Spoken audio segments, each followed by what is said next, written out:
Welcome back. Today's episode is about Samhain urban horror stories. These are from abandoned places in Ireland. Some of these stories have been sent in, and some have also been reimagined. I work in IT. It's not exciting, but I always had this thing about local history, a kind of history that they don't teach in school. The real uncomfortable stuff. Ireland's full of it, if you know where to look. Workhouses, Magdalene laundries, mother and baby homes, places that we'd rather forget now. There's a workhouse in County Cork, just outside Skibbereen, built in 1842, right before the famine. It's massive, could hold over 1,000 people at its peak. It closed in 1921. It was used as a hospital for a while, then finally abandoned in the 70s. The main building is still standing, just about. It's 3 stories of grey limestone, with most of the windows bricked up and half the roof collapsed. The council's been talking about doing something with it for years, but they never do. What most people don't know is there are tunnels underneath. I found out about them by accident, really. I was in the local archives, going through old workhouse records for a history podcast I was thinking about starting. Never did start it, but that's besides the point. There was a set of architectural designs from 1843. They showed a network of passages connecting the main building to the fever sheds and the morgue. That made sense, I suppose. During the famine, they'd have been moving bodies constantly. It's easier to do it underground, away from the inmates who were still alive. I became a bit obsessed, if I'm honest. I spent weeks trying to find out more information about these tunnels. Were they still accessible? Had anyone explored them? I found the odd reference here and there, a mention in the 1920s newspaper about the tunnels being used for storage, and an urban legend about teenagers getting lost down there in the 80s, but nothing concrete or recent. So I decided to go. Samhain night, 2023. I told myself it was just because that was the only night I had free. But part of me wanted the significance, wanted to feel like I was touching something beyond just bricks and dirt. I went alone. Didn't tell anyone where I was going. That was stupid. I know that now. But I didn't want anyone talking me out of it. And I definitely didn't want company. This felt like something I had to do myself. Bear witness, maybe. I don't know. I drove out late afternoon. Got there as light was starting to fade. The workhouse sits at the end of a long muddy track, surrounded by fields, with nothing nearby. It looked worse in person. The walls were black with damp, weeds growing out of everywhere, and some of the upper windows still had bars in them. I stood there for a while, just looking at it, and I felt this weight in my chest. A terrible heaviness. Thousands of people had died in this building, starved to death, died of fever, and of despair. And now it was just rotting under the ground, forgotten. The main entrance was sealed, but I knew there was a gap in the wall around back, near where the fever sheds used to be. I climbed through and found myself in what must have been the yard. Broken flagstones, rusted metal posts sticking up from the ground. At the far end, half hidden by brambles, a lone stone building with a heavy wooden door. It was the morgue. I pulled out my torch and went inside. The room was small, maybe 5 meters square, with stone walls and a vaulted ceiling.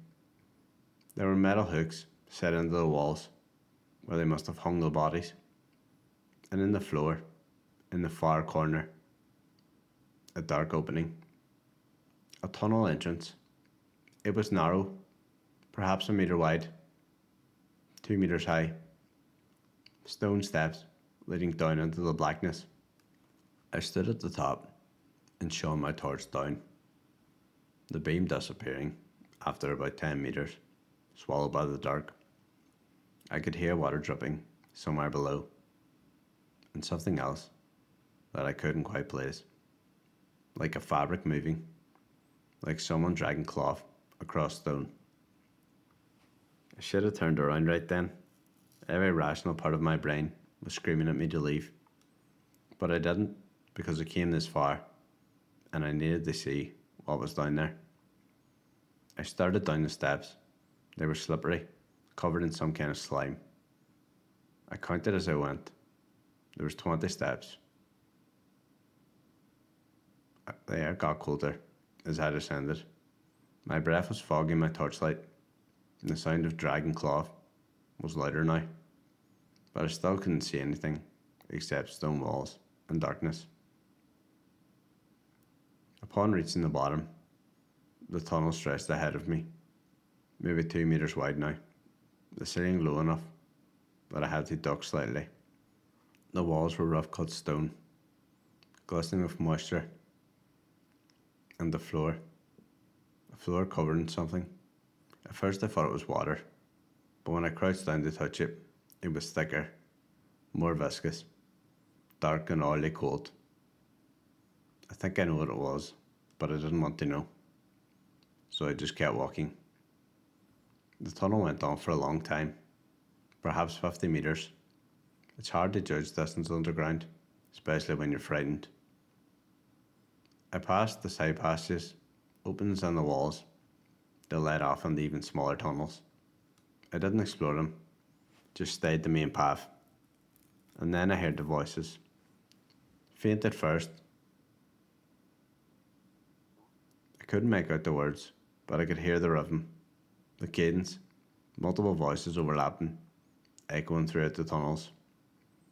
I stopped walking, stood there in the dark, listening. The voices were coming from ahead of me, from deeper in the tunnel system, and underneath them, the dragging sound, louder now. I really should have run, but instead I kept walking, towards the voices and towards the sound, because I needed to understand, and I needed to see for myself. The tunnel opened into a larger chamber, my torch beam sweeping across the space. It was a room, a proper room with a vaulted ceiling and stone pillars, and it was full. Not full of people, full of belongings. Hundreds of them, thousands maybe, piled against the walls, stacked in the corners and scattered across the floor. Clothes, shoes, bundles of rags tied with string, wooden bowls and tin cups. A children's doll, a rosary with most of the beads missing. All the things people had carried into the workhouse when they had nothing else left. All the things that had been taken away from them. At the centre of the room, something was moving. I froze. My torch beam landed on it for a moment, and I couldn't process what I was seeing. It looked like a person, but wrong. Too tall and too thin, hunched over, dragging something behind it. It had its back to me, but I could make out the shape of it. Skeletal shoulders under ragged cloth, arms that were too long, hands that were too large, dragging a bundle across the floor toward a pile of similar bundles in the corner. The voices grew louder now, all around me, coming from the walls, from the piles of belongings, from the thing in the centre of the room. Speaking Old Irish, famine Irish. I felt like I understood it somehow, not the words themselves, but maybe the meanings underneath it. They were counting, taking inventory, and keeping track of the dead. The thing in the centre of the room stopped moving. Slowly, very slowly, it straightened up. It was easily 2 metres tall, maybe more, and then it started to turn towards me. I ran Dragged my torch, turned and ran back the way I'd come, into the darkness, slamming into the walls as I went, scraping my hands raw. I fell twice. Behind me I could still hear the footsteps. Not running. Walking. Those same slow, deliberate footsteps. And that voice, speaking words that echoed into the tunnel. Satusha? Who are you? I found the stairs, more by luck than anything else, scrambling up them on my hands and knees, my lungs burning, heart hammering, so hard I thought it might burst. I burst out into the morgue, into the last grey light of the evening, ran across the workyard, through the gap in the wall, and didn't stop until I got to my car.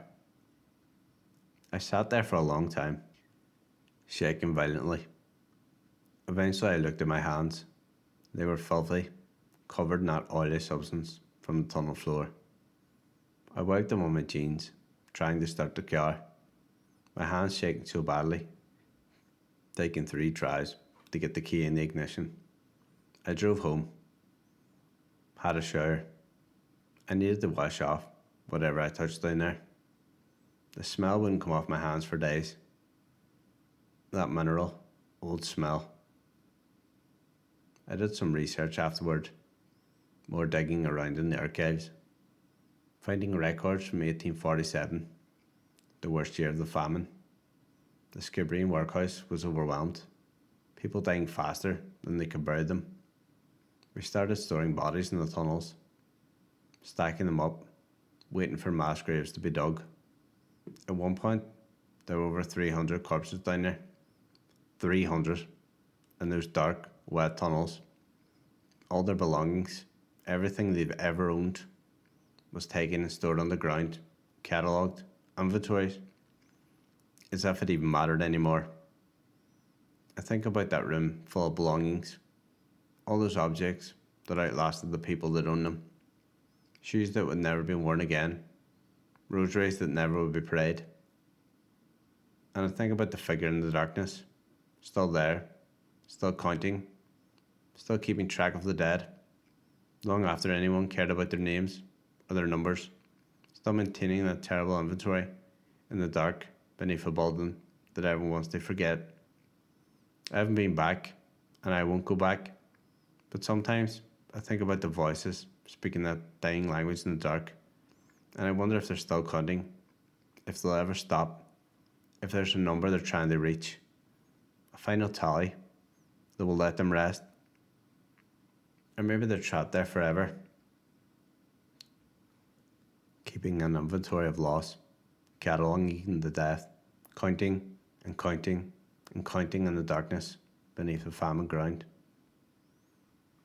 I locked my archives files after that, deleted the browser history, and tried to forget. But you can't really forget something like that. You can only carry it, add it to your own inventory of things seen and known, things that shouldn't be possible but are.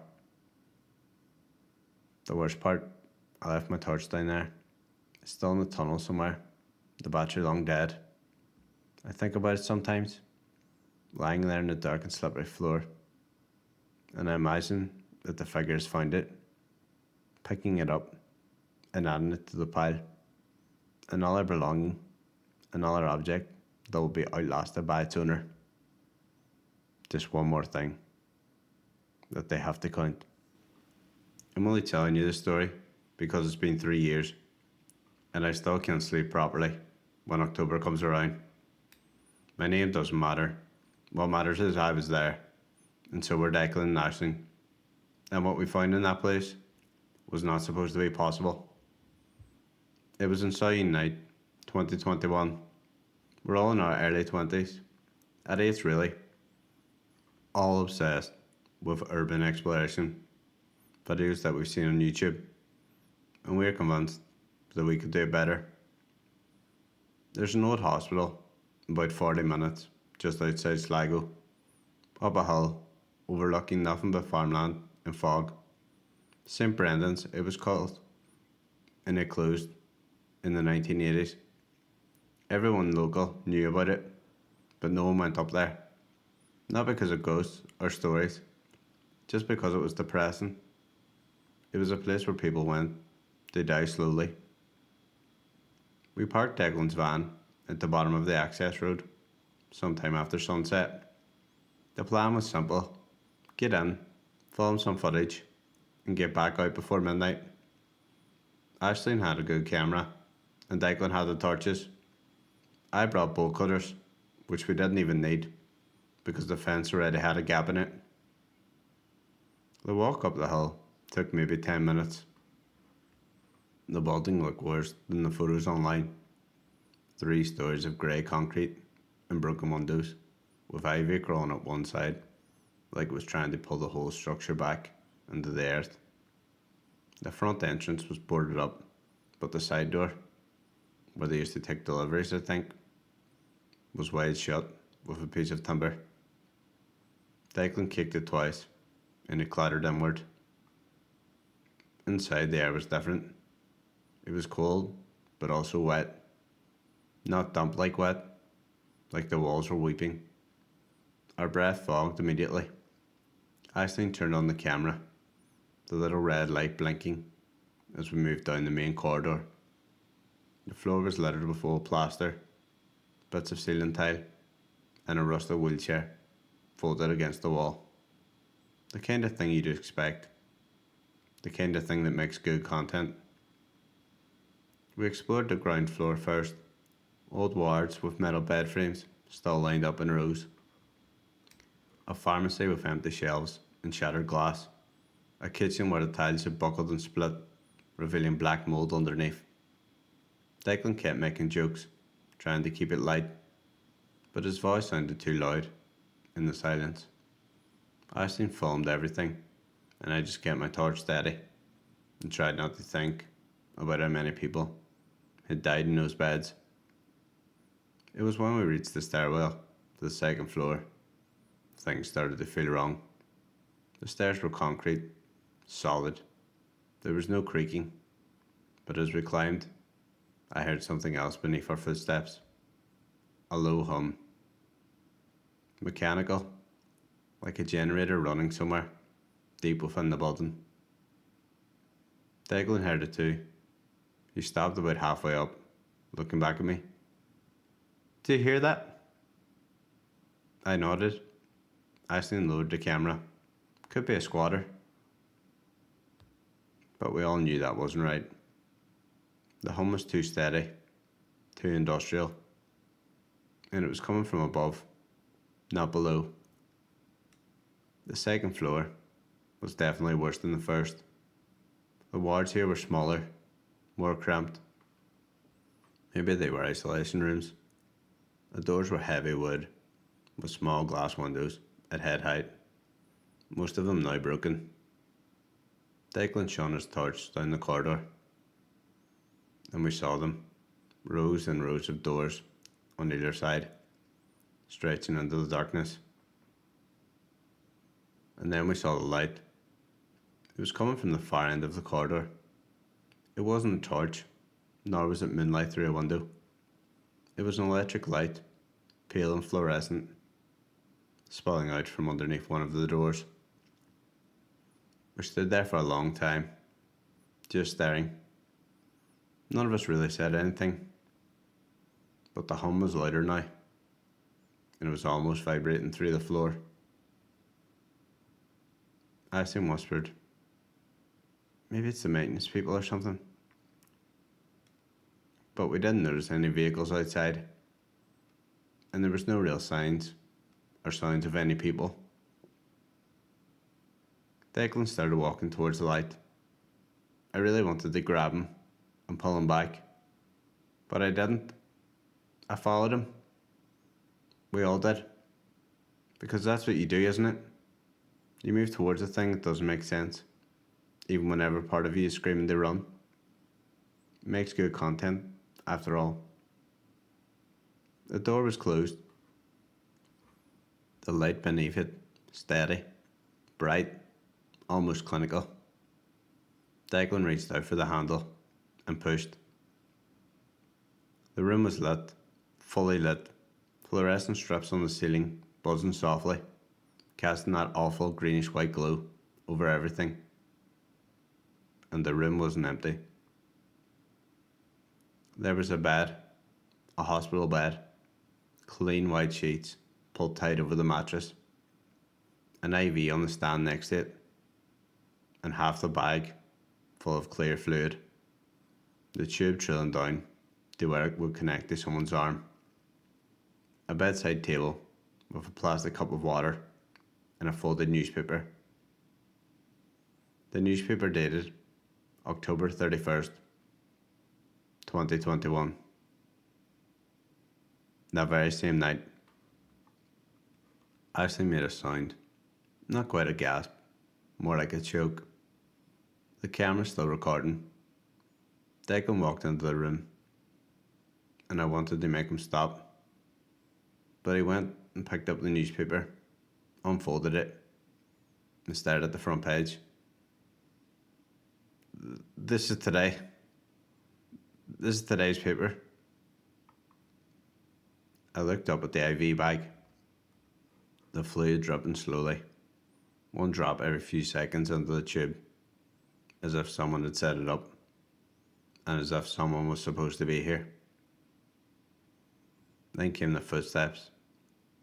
They came from behind us. They were slow and deliberate, and the soft squeak of the rubber soles on the floor. We all turned, Aisling swinging the camera around. But there was nothing there, the corridor empty. But the footsteps kept coming, closer and closer, until they stopped, just right outside the door. We didn't move or breathe, just the fluorescent lights buzzing overhead. And then very quietly, we heard it. Breathing. Not ours, someone else's, shallow and wet, like fluid in the lungs, coming from the other side of the door. The door we just walked through. The door that was still open. Declan dropped the newspaper. Aisling turning and running. I followed, with Declan right behind me. We didn't stop running until we were back in the stairwell, thundering down the concrete steps, our torches swinging wildly.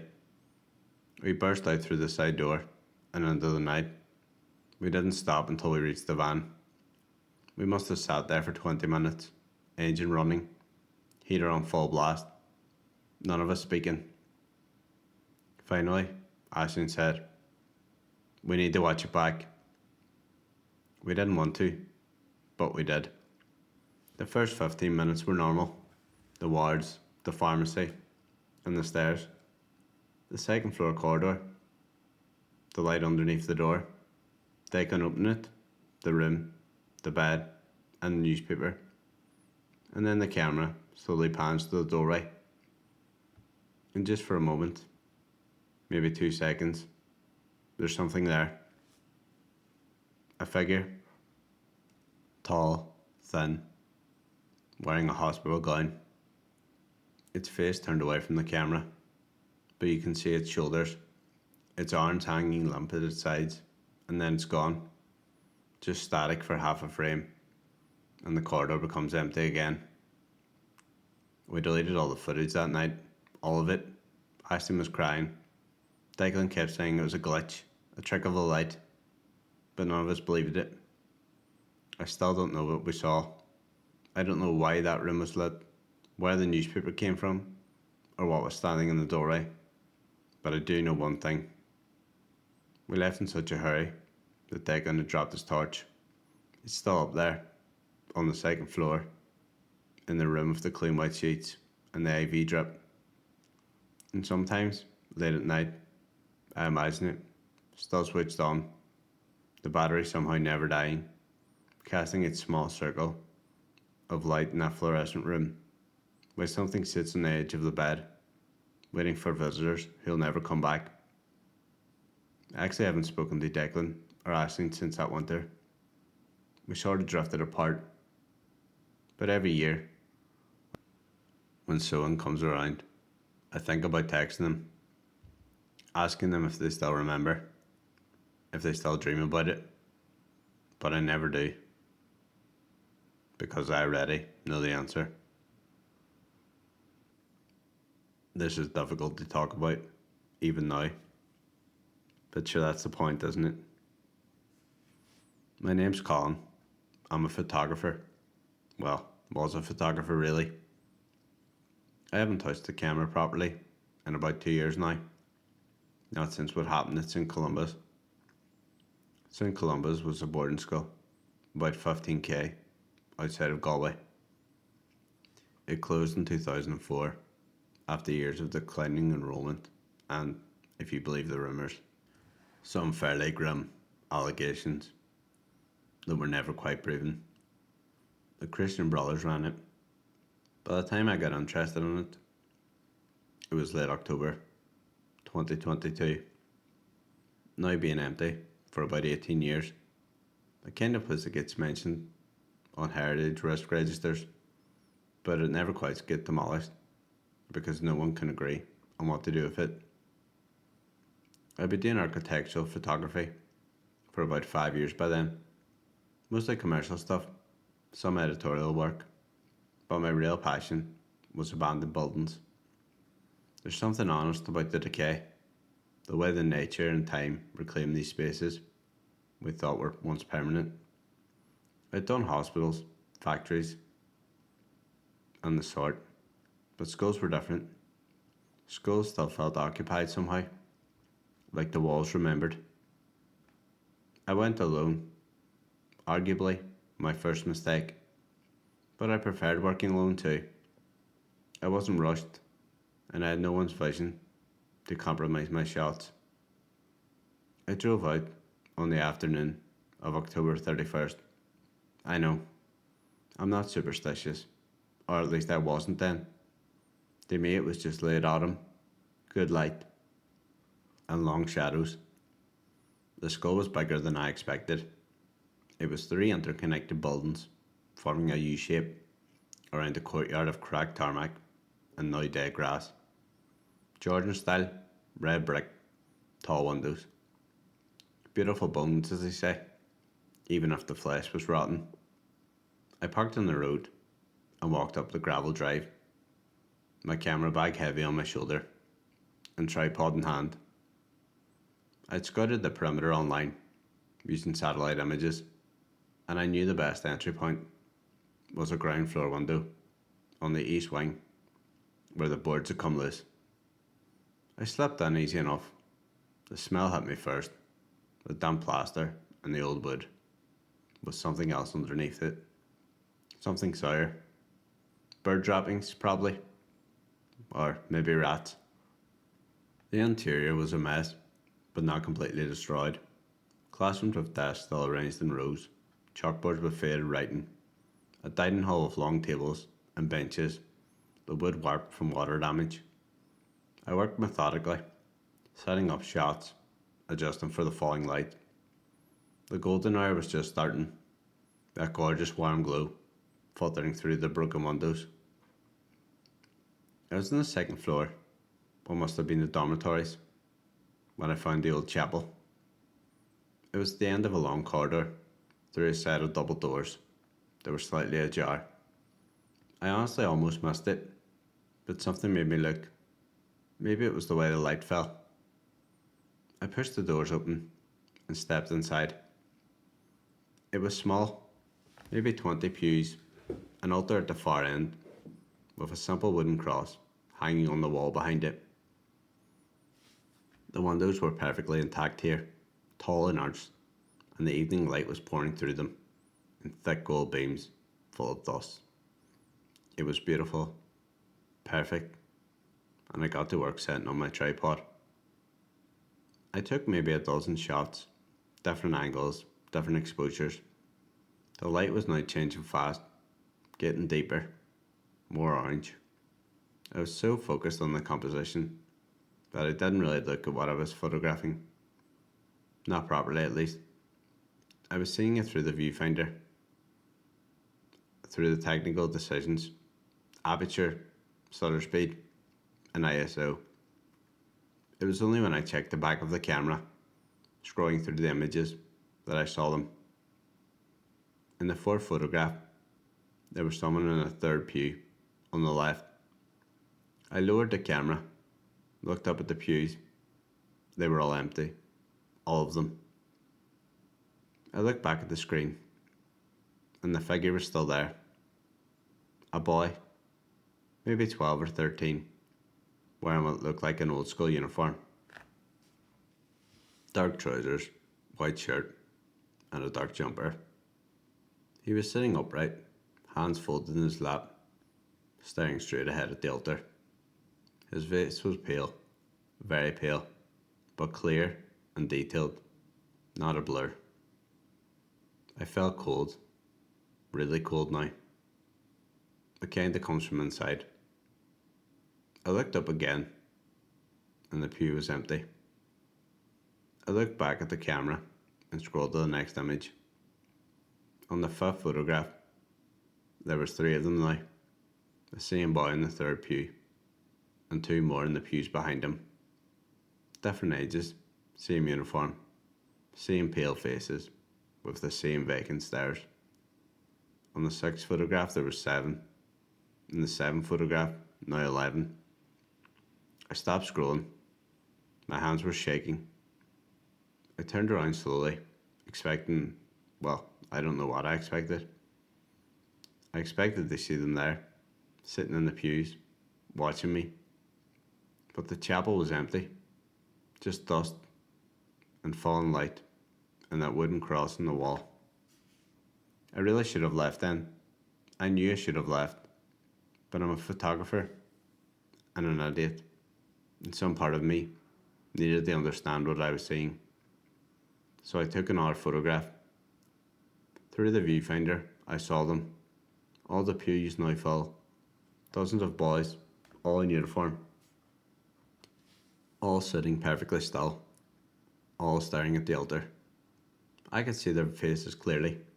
Young faces, sad faces, and in the front pew, closest to the altar, there was a man in a black cassock with his back towards me, his hands raised as if in a blessing. I released the shutter, the sound echoing around the empty chapel. And then I heard something else. Singing, faint and distant. A boys' choir singing a Latin hymn, the kind the Christian brothers would have made them sing at Mass. It was coming from everywhere and nowhere, thin and reedy, like a recording played through damaged speakers.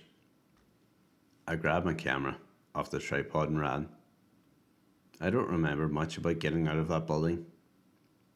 I know I left the tripod. I know I scraped my hand in the window frame climbing back out. I know I sat in my car for a long time with the engine running and the doors locked, just staring up at the skull. But nothing happened. The building just sat there in the dusk. The windows dark and silent. I drove home. I didn't look at the photographs until the next day. In the safety of my apartment, curtains open, lights on. I connected the camera to my laptop and opened the files. The chapel photographs were normal, just empty pews, dusty light, with no figures, no boys, and no priest. It was just an abandoned room, except for the last one, the one I took through the viewfinder. The file that wouldn't open. It shows it corrupted. 0 bytes, as if it had never existed. But I know what I saw. I remember their faces. I did some research after that. Spent weeks going through newspaper archives, looking for anything about St. Columba's. There wasn't much. A few mentions of a closure.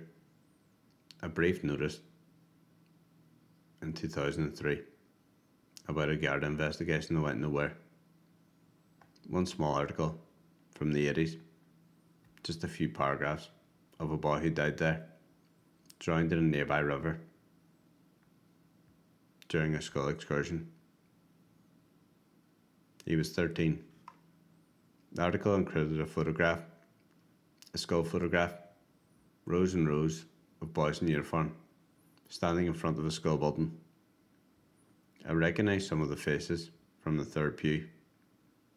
I haven't been back to St. Columbus. I haven't done any Urbex photography since either. I sold most of my equipment.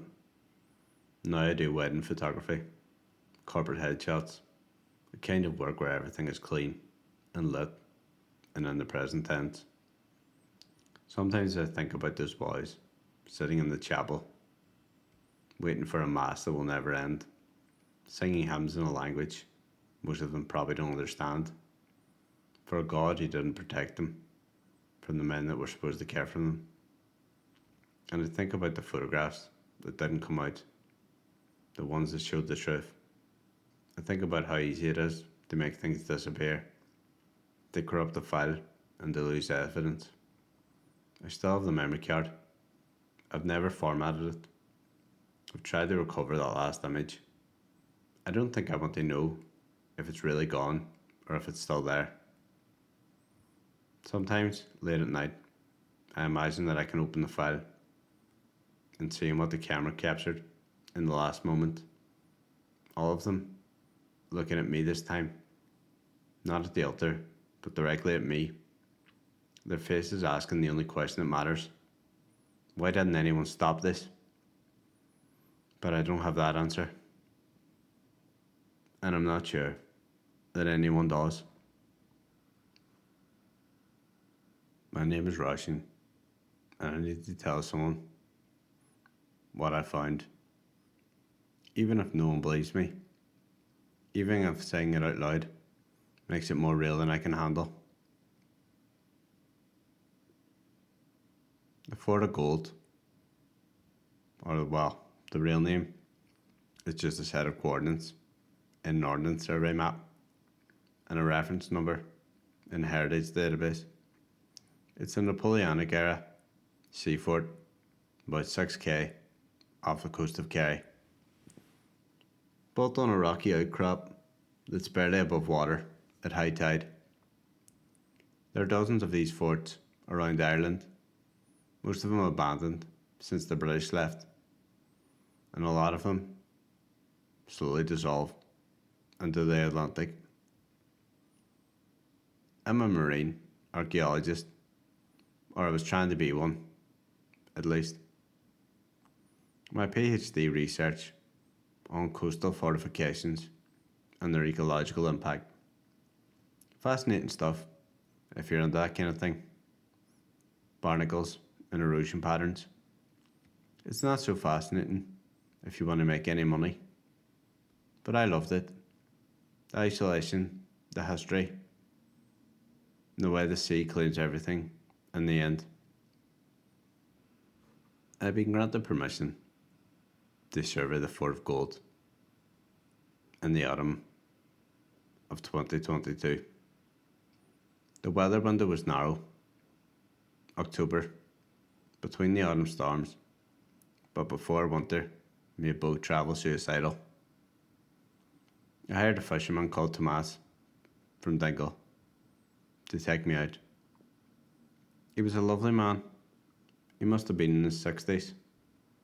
Reckoned he knew the waters like the back of his hand. And even he said he was sceptical about the trip. That fort's not been occupied for nearly 80 years, he told me, as we loaded the equipment onto the boat. There's nothing there but birds and rats and bad memories. I asked about the bad memories, but he just shook his head. The sea keeps its secrets, and some forts keep theirs too. We went out in the morning of October 31st. I know how funny it sounds now, but at the time, it was the only day the weather looked good enough. The crossing took about 40 minutes. The fort rose out of the flat grey sea, like a broken tooth. Dark granite walls, gun emplacements, and a central tower that had now partly collapsed. The waves broke white against the rocks at its base. Tomas circled the fort, looking for a point to dock. There was a small stone jetty on one side, green with algae, and barely visible now above the waterline. He brought the boat carefully, and I jumped across with what I could carry. We agreed to come back at sunset in 6 hours, which gave me plenty of time for a survey. You sure about this? He called to me as he pushed off. I can wait here if you like. I told him I was fine. Sure, I had my phone, radio, and all the equipment. I'd be fine. Famous last words. The fort was bigger than it looked from the water. The outer walls were 3 meters thick, with narrow passages and rooms built under them. Gun ports facing every direction. A parade ground in the centre, now just cracked stone, covered in bird shit. The tower stood at the far end, 4 stories of granite, with most of its roof gone. Seagulls nested in the upper levels. I spent the first 2 hours doing the external survey, photographs, measurements, and taking notes on the structural decay. The fort was in bad shape, but not unexpected for something that had spent nearly 80 years being battered by the Atlantic weather. I found old graffiti carved onto the walls, names and dates, and soldiers marking their presence. The most recent I saw was from 1941. It wasn't until I went inside the tower that the thing started to feel wrong.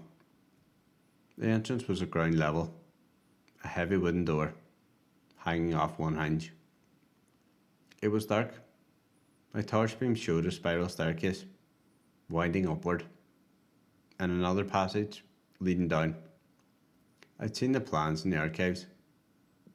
There were storage chambers below ground level, dug into the rock, mostly for ammunition and extra supplies. It was below the waterline. I wanted to see them, document the flooding, and check the structural integrity. The downward passage was narrow, barely even wide enough for me. The walls were slick with moisture. I had to crouch as the ceiling kept lowering.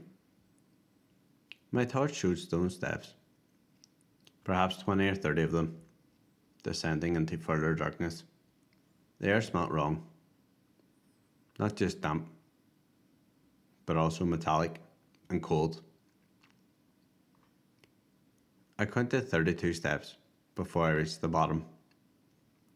The passage opened and a vaulted chamber, maybe 10 meters across. My torch beam swept across the space. Stone floor, stone walls, stone ceiling, held up by thick pillars. Empty shelving, units rusted against the walls, with puddles of water reflecting in my light. In the centre of the room, a hole. Not a natural hole, rather a shaft, circular and about 1 meter wide, lined with bricks. It dropped straight down into darkness. I approached carefully and shone my torch inside. The beam disappeared without hitting the bottom. I could hear water down there, moving, not flowing like a stream, but moving, rising and falling, almost like breathing. That's when I realized the sound wasn't just water. There was something else underneath it. A rhythm, regular, mechanical almost, but not quite. It was footsteps. Someone was walking down there, in the dark, in the flooded chambers. I stepped back and called out, "Hello? Is someone there?" My voice echoing down the shaft. The footsteps now stopping. There was silence. Then from below a voice, "I'm here." It was a man's voice, flat, emotionless, like someone reciting a fact. I called down again, asked if they needed help, if they were hurt, but I didn't get any answer. And then the footsteps started again, closer now, coming up, I ran, back up the passage, up the 32 steps, my boots slipping on wet stone, my breath harsh in my ears. I burst out into the daylight of the tower entrance and leaned against the wall, heart hammering. I told myself it was nothing, just an echo, an acoustic trick, water in the chambers below, mimicking sound. I should have left then, radioed Tomas to come and get me earlier, but I'm stubborn, and I'm a scientist, and I really needed to understand. So I went back to the dock, sitting on the rocks, and waited for sunset. I tried not to think about what was underneath my feet. It could have been around 4 o'clock when I heard it again. Not the voice this time, but the footsteps, coming from inside the fort, slow and steady, walking the parade ground. I turned to look, but there was nothing there, only empty stone and evening shadows. The footsteps crossed the parade and stopped at the base of the tower. Then they started up the spiral stairs, round and round, climbing upwards. I stood up. I should have run to the water's edge, waved at the horizon. I hoped Tomas would see, but I didn't. I walked back towards the fort, because now I was angry. Angry at myself for being frightened. Angry at whatever this was. Angry at the isolation and the stupid fort and my stupid decision to be here alone. I reached the tower entrance and shouted inside, "Who's there?" The footsteps again stopped, and then that voice again came from somewhere above me in the tower. "I'm here." This time I heard others, more voices overlapping, accents I couldn't place, dozens of them, all saying the same thing. "I'm here, still here, always here." And then I understood. The fort wasn't empty. It never had been.